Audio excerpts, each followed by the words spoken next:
미국 연방준비제도가 기준금리를 동결했습니다. 이번 결정으로 인해서 기준금리 인하를 요구하고 있는 트럼프 대통령과 연준이 다시 한번 대립하는 목소리가 커질 걸로 보입니다. 네, 이 내용 포함해서 다양한 경제 이슈들 이정환 한양대학교 경제금융대학 교수와 함께 살펴보겠습니다. 어서 오십시오. 네, 자 새벽에 전해진 소식입니다. 미국 연방준비제도가 올해 첫 FOMC 회의를 열었는데 기준금리를 동결했네요. 사실 이번에는 기준금리를 동결할 것이라고 거의 생각을 했다라고 보시면 될 것 같고요.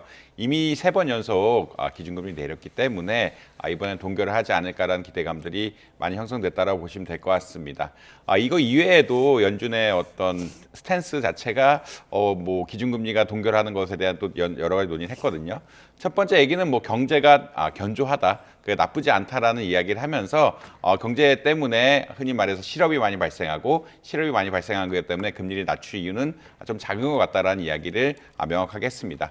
실업에 대한 상황 인식 역시 그렇게 나쁘지 않다. 이제 실업률이 계속 올라오고 있어서 4.4, 4.5% 이런 이야기를 하고 있었는데 실업률의 증가폭 같은 것들이 조금 줄어든 것 같다. 안정화를 보이고 있다라고 이야기를 해서 경제 전체의 전망이 결국은 어떻게 보자라면 예전보다는 조금 나아진 상황 이렇기 때문에 금리를 내리기가 좀 어려웠던 이야기라고 아마 이해하시면 될 것 같습니다.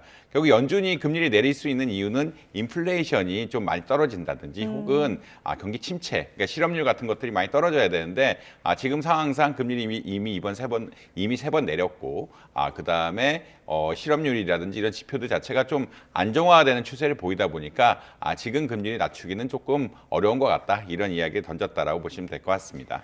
그런데 이 결정을 두고 가장 불편해할 인물이 바로 트럼프 대통령일 텐데요. 그동안 연준의 금리 정책이 불만이 굉장히 많았잖아요. 이번에 금리 동결을 두고 트럼프와 연준의 갈등이 다시 한번 격화할 가능성도 있을까요? 아무래도 선거를 앞둔 트럼프 대통령으로서는 경기를 부양을 해야 되고요. 경기를 부양하는 가장 빠른 길이 또 이자에 대한 금리 인하거든요. 금리 인하를 통해서 투자를 늘리고 고용을 늘리는 방안들이 가장 현실성이 있다. 또 최근에 미국의 이슈가 되는 것은 중산층 이하의 어떤 소비가 굉장히 줄어들고 있고 소득이 늘고 있지 않다는 이야기인데 이분들이 어떤 생활을 하냐면 결국은 카드빚을 내면서 소비를 하고 있는 이런 양상들을 보이고 있거든요. 그러면 금리를 낮추지 않으면 카드 대출에 대한 금리 같은 것들이 떨어질 수가 없기 때문에 이분들이 좀 피해를 많이 볼 수가 있고 사실 공화당의 지지층, 트럼프 대통령의 지지층이 이 중하위층의 백인 계층이다 보니까 선거를 의식하면은 이자를 빨리 낮추는 것이 트럼프 대통령 입장에서는 당연히 원하는 방향이다라고 보시면 될 것 같습니다. 그렇지만 이번 동결을 통해서 이런 기대는 조금 깨졌다라고 보시면 될 것 같은데 파월 의장의 발언을 조금 더 해석한 파월 의장이 결국은 이 금리 결정을 하고 뒤에 인터뷰를 조금 했는데 파월 의장의 생각에는 실업률이라든지 인플레이션에 대해서 좀 언급을 하면서 인플레이션이 이례적이다는 얘기를 하면서 금리 인하에 대한 가능성은 열어놨기 때문에 그러니까 사실 이 인플레이션 그러니까 관세가 오르면서 물가 상승이 되는 것이 사실 당연한 추세인데 관세가 붙으면은 물건 가격이 상승하고 이것들이 인플레이션에 반영되는 것들이 사실 상승적인 추세인데 이것이 이례적이다. 그리고 한 6월 달쯤 이 피크가 오지 않을까라는 이런 식의 약간 이야기를 하면서 금리 인하에 대한 이야기, 어떤 기대감들 역시 조금 내보였거든요. 물론 당연히 트럼프 대통령 입장에서는 빨리 금리를 내리라는 입장을 보이겠지만 파월 의장의 입장 역시 지나치게 내리지 않을 것은 아니다라는 입장을 보였기 때문에 물론 이제 정치적인 갈등이 있겠지만 스탠스상에서 어마어마한 차이를 보일 수는 없다. 이런 이야기도 또 드려야 될 것 같습니다. 예. 미국의 기준금리라는 게 결국은 국내에도 증시, 채권, 환율 모든 것에 다 또 영향을 주기 때문에 계속 관심을 가질 수밖에 없는데 연준 의장이 바뀌잖아요. 이제 후임이 발표되면 트럼프 대통령이 원하는 대로 기준금리 인하 기조가 생길까요? 아무래도 그 연준 의장은 그 일반 이사들보다는 권한이 크기 때문에 권한이 크다라는 게 실질적인 권한이라기보다는 회의를 주도하고 이런 전반적인 의사결정 과정에 있어서 책임자기도 하기 때문에 금리 인하에 대한 가능성, 기대감들은 조금 높아져 있다라고 보시는 게 맞는 사실인 것 같습니다. 근데 이제 아무래도 미국 연준이라는 것들, 그 미국 연준이 독립성을 바탕으로 해서 금리 정책을 하고 이 금리 정책을 바탕으로 해서 경제를 이끄는 리더십을 보였기 때문에 새롭게 이렇게 바뀐다고 할지라도 이 기조를 쉽게 바꿀 수 있을까에 대해서는 또 의문을 가진 분들이 많고요. 그다음에 아무래도 연준의 정책이란 것이 굉장히 데이터 기반으로 이루어지고 있는데 기존에 있던 데이터 기반의 해석을 무시하고 새로운 데이터 기반의 해석을 하면서 완전히 바꿀 수 있겠느냐에 대해서도 또 의문이 들고 있다라는 그런 말씀 드릴 수 있을 것 같습니다. 그래서 금리 인하의 폭이 한 번 더 내리느냐 뭐 안 내리느냐 이 정도라고 많이들 예측을 하고 있는 것 같고 뭐 갑자기 뭐 0.5포인트 이렇게 낮추는 게 가능할 것인지에 대해서는 조금 의구심을 가진 사람들이 많다. 그래서 좀 그 비둘기파죠. 흔히 말해서 금리를 좀 완화하자라는 연준 의장이 온다고 할지라도 금리 인하는 하겠지만 이게 뭐 기존에 비해서 한 번 정도 더 하는 거지 이거를 기존의 연준 스탠스를 완전히 무시하면서 새롭게 가기는 조금 어렵지 않느냐라는 것이 일반 시장의 지배적인 평가다. 이런 말씀도 드려야 될 것 같습니다. 네, 미국이 요즘에 또 특히 강하게 압박하는 것 중에 또 하나는 바로 무역과 관세 분야일 텐데요. 트럼프 대통령이 한국과 관세 문제를 해결하겠다 이런 메시지를 냈었는데 미 재무부 장관이 국회 승인 전에는 합의 없다 또 이런 강경한 발언을 했거든요. 이 부분은 어떻게 봐야 될까요? 트럼프 대통령이 자기 그러니까 소셜 미디어에서 이제 한국에 대해서 관세를 인상했다는 이야기를 하면서 우리나라 어떤 입법 관세에 대한 MOU 체결한 것에 대한 입법을 굉장히 강조하고 있다라고 보시면 될 것 같고요. 사실 이게 생각보다는 복잡할 수 있다는 얘기도 조금 전해드려야 될 것 같습니다. 우리가 200억 달러를 미국에 투자하는 것은 비교적 제도적으로 간단한 이슈인데 제가 적어도 알기로는 이번 MOU에 어떤 비관세 장벽들, 농산물에 대한 문제라든지 온라인 플랫폼 법안에 대한 문제라든지 다양한 것들이 같이 다뤄져 있거든요. 같이 다뤄져 있는데 이것을 어떻게 입법하기를 원하냐 이런 것들이 사실 아직까지 베일에 쌓인 모양이라서 200억 달러를 어떻게 투자하는 것들은 우리나라 공식적인 기구를 세우고 공식적인 기구를 통해서 흔히 말하는 외환 보유고에 대한 수익 그다음에 채권 발행들을 통해서 적절하게 공급을 하면 된다라고 생각하는데 이거에 대한 입법을 빨리 해라는 게 하나가 분명히 있을 거고 그다음에 나머지 사항들에 대해서 법안으로 만들어라 이런 식으로 가게 되면은 조금 갈등의 여지는 있는 것 같다. 나머지 사항들이 감춰져 있는 것들이 있거든요. 뭐 미국의 항공기에 대한 이슈라든지 미국의 항공기 구매에 대한 이슈라든지 제가 적어도 알기로는 뭐 농산물에 대한 이슈라든지 온라인 플랫폼 법안에 대한 이슈라든지 이런 게 좀 복잡한 것들이 걸려 있어가지고 미국이 원하는 게 도대체 어느 정도 수준까지 원하는가 200억 달러의 빠른 투자를 원하는 건지 아니면 전반적인 MOU에 대한 입법화를 원하는 건지 이런 것에 대해서 좀 유의 있게 바라볼 필요는 있다. 이런 말씀 드려야 될 것 같습니다. 예. 또 그 얘기를 하게 되는 것 같은데 정말 끝날 때까지 끝난 게 아니다라는 생각이 드는 요즘이고 김정관 장관이 오늘 미국으로 급파된다고 합니다. 이전에 굉장히 많은 대화를 나눴었기 때문에 이번에도 러트닉 상무장관을 만나게 되면 우리 정부의 입장을 충분히 설명할 것으로 보이는데 문제가 뭐 더 커지지는 않을까요? 아무래도 뭐 일단 200억 달러 보내는 것에 대해서는 빠르게 입법을 하겠다라는 정부의 입장이 보였기 때문에 한국 입장에서는 뭐 투자 부분에 대해서는 그렇게 큰 문제가 발생할 것 같지 않다라는 의견이 좀 지배적인 것 같고요. 다만 아까 말씀드린 것처럼 나머지 사항들이 미국이 얼마 요구하느냐도 분명히 있을 거고 최근에 쿠팡하고 결부돼서 온라인 플랫폼에 대한 이야기도 굉장히 많이 나오고 있거든요. 지금 미국이 요구하는 것들이 200억 달러도 있지만 나머지 사항도 있는 건지 이런 것들에 대해서 아마 협상을 하고 계속 체크해봐야 되는 이런 상황들이다라고 아마 이해하시면 될 것 같고요. 뭐 김영무 정책실장님은 대미투자특별법 그 200억 달러에 수출하는 것에 대한 이야기를 굉장히 강조하고 있긴 한데 사실 이게 메인 내용이 될 것 같긴 한데 이제 나머지 내용 역시 조금 살펴볼 필요는 있다. 뭐 쿠팡 역시 이렇게 딸려다 계속 쿠팡에 대해서 되게 어떤 미국이 온라인 플랫폼법 관련해서 굉장히 좀 적극적으로 요구하고 있는 상황들이라 좀 유익 있게 바라볼 필요는 있다. 이런 말씀 덧붙여야 될 것 같습니다. 네, 대외 변수들이 이렇게 복잡한 상황 속에서도 국내 기업들은 실적이라는 현실적인 성적표를 내고 있습니다. 어제 시장을 깜짝 놀라게 한 소식이 있었는데 SK하이닉스가 예상보다 빨리 실적을 발표했습니다. 왜 그랬을까요? 하이닉스랑 삼성전자가 사실 오늘 같이 발표할 것이라고 예상했는데 네. 시장에 하이닉스가 조금 하루 빨리 발표하는 이런 상황이 되었다라고 보시면 될 것 같고요. 빨리 발표하면서 수익이 굉장히 많이 난 어떻게 보면은 올해 그러니까 사실 삼성전자는 이미 1월 초에 4분기 잠정 실적을 발표했기 때문에 시적치가 예상이 되는 상황이거든요.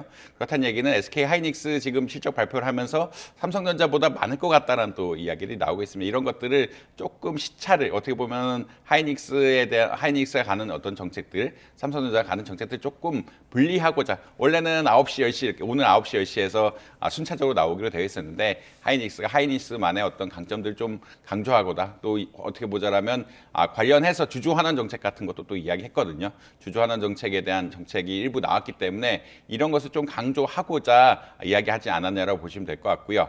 수치상으로는 하이닉스 영업이익이 47.2조 원으로서 지금 예상으로는 뭐 삼성전자보다 3, 4조 가량 더 많은 것이 아니냐라는 예상들이 많이 나오고 있다. 그 역대 최고급이고 사실 하이닉스가 삼성전자 영업이익을 제낀 것이 얼마 되지 않는 일이기 때문에 굉장히 기념비적인 상황이라고 보시면 될 것 같고 이것은 아무래도 데이터 센터에 들어가는 HBM이라는 고대형 메모리 반도체 그리고 작년 하반기부터 생기는 일반 메모리 반도체의 수요가 어마어마하게 늘면서 하이닉스의 성과가 굉장히 좋았다는 말씀 역시 드려야 될 것 같습니다. 예. 뭐 그래픽에는 나오지 않았습니다만 영업이익률 부분도 상당히 많은 주목을 받은 것 같고요. 그러면 이렇게 실적을 냈던 SK하이닉스 그리고 삼성전자 올해는 뭐 더 기대를 해봐도 되는 건가요? 지금 하이닉스, 삼성전자 주가가 굉장히 오르고 있는데 그것의 기반은 영업이익에 대한 전망치들이 계속 업데이트되면서 그렇거든요. 지금 뭐 하이닉스 어제 최근에 나온 이야기는 올해 150조까지 영업이익을 낼 거다. 지금 작년에 47조를 냈는데 올해 150조까지 영업이익을 낼 거다라는 이야기가 나올 정도로 지금 메모리 반도체 가격이 굉장히 빠르게 증가하면서 하이닉스의 마진율, 그리고 삼성전자의 마진율이 굉장히 늘어나고 있다. 결국 매출이 늘어나는데 생산량은 비슷한데 가격이 굉장히 빨리 오르기 때문에 그리고 원가 자체는 그렇게 크게 변할 게 없기 때문에 이 가격 오른 것들이 결국은 이 두 반도체 업체의 수익으로 가져가게 될 것이고 이것 때문에 영업이익에 대한 전망치들이 굉장히 많이 올라가고 있어가지고 뭐 삼성전자랑 하이닉스 둘 다 합쳐서 뭐 300조를 넘어서 뭐 400조도 가능한 게 아니냐는 지금 이 정도로 이야기가 나오고 있어가지고 영업이익 차원의 기대가 굉장히 크다라는 말씀을 일단 드려야 될 것 같습니다. 그래서 이제 이 결국은 두 가지 그러니까 반도체가 크게는 메모리 반도체 부분이 크게 두 가지라고 할 수가 있는데 이 데이터 센터에 들어가는 반도체, HBM 반도체랑 일반 메모리 반도체 모두 지금 성과가 좋으면서 두 회사의 영업이익 기대감들이 형성되어 있다. 이런 말씀 드려야 될 것 같습니다. 네, 오늘 삼성전자와 현대차의 또 실적 발표가 있을 예정인데 한번 지켜보도록 하겠습니다. 다음 이슈로 넘어가서요. 최근 다시 불붙은 논쟁이 하나가 있습니다. 이재명 대통령이 설탕세 도입 관련 기사를 SNS에 공유하면서 다시 불붙었는데 설탕세 도입 논의가 이번이 처음이 아니잖아요. 지금까지 왜 무산됐던 건가요? 사실 설탕세를 도입한다는 것은 이 물건에 대한 세금을 도입한다는 이야기고요. 뭐 지금 그래픽에 나오고 있지만 뭐 한국이랑 프랑스, 그러니까 유럽이라는 유럽 국가들, 영국 같은 국가들에 대해서는 실제로 설탕세를 도입하면서 설탕 사용량을 억제하는 이런 경향성들이 있다라고 보시면 될 것 같습니다.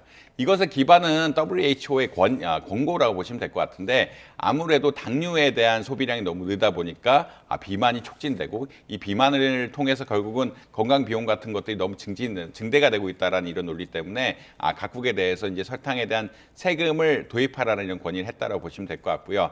뭐 세금이든 좀 어떻게 보면 여러 가지 형태를 통해서 설탕세 유사한 것을 도입한 국가가 뭐 이미 120여 개 국가가 되기 때문에 우리나라에도 도입할 수 있는 이런 상황이다라고 보시면 될 것 같습니다. 그리고 아무래도 설탕세가 붙으면 설탕의 가격이 올라가게 되고 가격이 올라가게 되면은 의료비 같은 것들이 그러니까 설탕 소비가 줄어들게 되고 비만이 줄어들게 되면서 의료비가 좀 줄어들 수 있는 이런 상황이다라고는 아마 이해하실 수가 있는데 다만 이렇게 설탕세 같은 것들을 도입하게 되면은 아무래도 제과업체라든지 혹은 개인 사업을 많이 하시는 빵집이라든지 이런 것들이 또 피해를 받을 수밖에 없는 상황들이고 그리고 아무래도 당류 섭취가 많은 쪽들은 좀 비교적 저소득 계층이라고 많이 알려져 있거든요. 이들 쪽에 좀 피해가 가는 것들이 아니냐라는 그런 이야기가 나오면서 주저주저 하고 있는 이런 양상들이다라고 아마 이해하시면 될 것 같습니다. 아무래도 우리나라 소매 제품에 대한 가격이 굉장히 비싸고 특히나 가당 음료 같은 것들에 대해서 그러니까 당이 들어간 음료 같은 것들에 세금이 붙는다든지 빵에 대해서도 세금이 붙는다든지 이런 그러니까 설탕 때문에 가격이 올라간다든지 하는 것들이 좀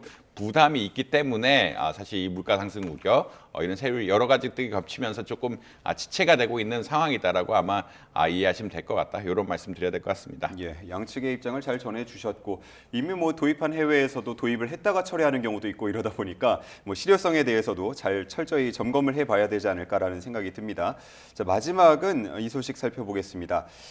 조만간 이재명 정부의 공급 대책이 발표될 예정이라고 알려져 있습니다. 이 잡힐 듯 잡히지 않는 집값에 대해서 어떻게 좀 대책이 나와야 된다고 보시는지요? 아무래도 주택 공급 대책 자체는 이제 그 용산이라든지 지금 뭐 나온 얘기가 전혀 공식화된 내용은 없는데 용산이라든지 채능 그러니까 원래 군 부대에 있던 태능에 대해서 군 골프장 이런 데 있던 태능이라든지 과천 이런 데에 대해서 아파트 공공주택 같은 것들을 공급하겠다라는 그런 입장을 보이고 있다라고 보시면 될 것 같고요. 이렇기 때문에 이런 방식을 통해서 공공성을 강화한 주택을 공급하고 흔히 말하는 주거의 안정성을 유지하겠다라는 이런 입장을 보이고 있습니다. 다만 이제 최근에 이슈가 되는 부동산의 이슈가 되는 것들은 어떻게 보면은 강남의 아파트 문제들이고 나머지 지역들은 주택 가격이 안 오르고 있는데 강남의 아파트는 약간 공공재하고는 조금 거리가 먼 흔히 말해서 투자 가치가 높은 이런 데 집값이 많이 오르고 나머지 지역은 안 오르고 있다라고 아마 많이들 알고 있고 사실 서울 시내 주택 가격만 해도 작년 노원구 쪽은 1% 안쪽에 이렇게 오르고 뭐 강남 이쪽은 대개 뭐 20% 거의 10% 넘게 오르면서 굉장히 많이 격차를 보이고 있거든요. 그러니까 이제 그 정부의 철학 자체는 굉장히 타당하다. 결국 어떻게 보면은 공공성을 강화한 주택들을 공급하면서 어떻게 보면 주거의 안정을 취하는 정책 자체는 바람직할 수가 있는데 이제 주택 가격의 안정하고는 조금 결이 다를 수도 있다. 이런 이야기 드려야 될 것 같습니다. 결국은 주택 가격이 오르는 부분은 아무래도 서울의 강남권이 오르고 있고 나머지 부분들은 좀 안정화돼간 추세가 있기 때문에 주택 가격 안정 문제하고 이제 공급 대책이 약간의 차이점은 있는 정도. 그러니까 이게 철학 자체라든지 주택을 공급하겠다라는 의지는 굉장히 좋다라고 볼 수 있겠지만 실제 수요하고자 하는 주택들이 강남에 몰려 있기 때문에 이런 격차를 어떻게 해소하는지가 아마 중요해지지 않을까 이런 말씀 드릴 수 있을 것 같습니다. 네, 사실 지금까지 공급 대책이 나온다 하면서도 계속 미뤄지고 있었거든요. 때문에 일각에서는 별다른 해결책이 없기 때문에 늦춰지는 것이다, 나오지 못하고 있는 것이다 이런 비판도 있었는데 늦어지는 만큼 이번에는 뾰족한 대응 방안을 내놓을지 저희도 한번 기다려 보도록 하겠습니다. 오늘 여기까지 듣겠습니다. 이정환 한양대 경제금융대학 교수와 함께했습니다. 잘 들었습니다.